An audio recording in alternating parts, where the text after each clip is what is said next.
Let me say something that may shock you. Most debts in this system are treated like assets. So the real question becomes, if the debt is already used as an asset, do you really owe a debt collector anything? Let's talk about this right away. When people say all debts are securitized, this is what they mean. What happens is you go inside of the bank, you fill out this contract, you probably don't really understand it in full. You sign your name, they turn that contract into an asset by securitizing it, transfer it to an SPE, then they transfer it to a trust. And once it's with a trust, it's an asset. This protects the companies against bankruptcies, anything and lawsuits for them. So they have to protect their assets just in case someone was to sue them or they have to file bankruptcy. All their assets are protected. So if banks securitize their notes and receivables, then do you actually owe a debt collector? The answer is no, but let's continue on.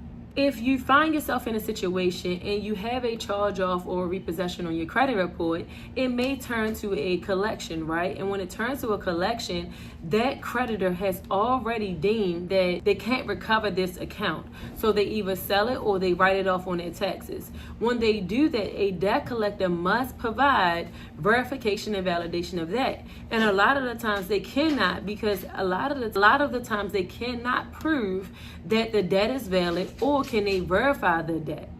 Let me explain. They must provide more than just statements. They have to provide that they have ownership of this debt. If they don't have ownership of the debt, which means they have to have a flow agreement, transfer of assignment, bill of sale, and all these other different documentation to prove that they have legal standing. But guess what? There's so many people that are being sued by debt collectors when they don't have legal standings to even sue, because all debts are securitized.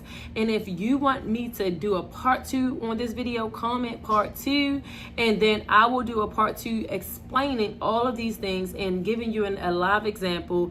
And make sure that you like and subscribe and send this video to a friend that wants to know about debt collectors and how to get them off of their credit report.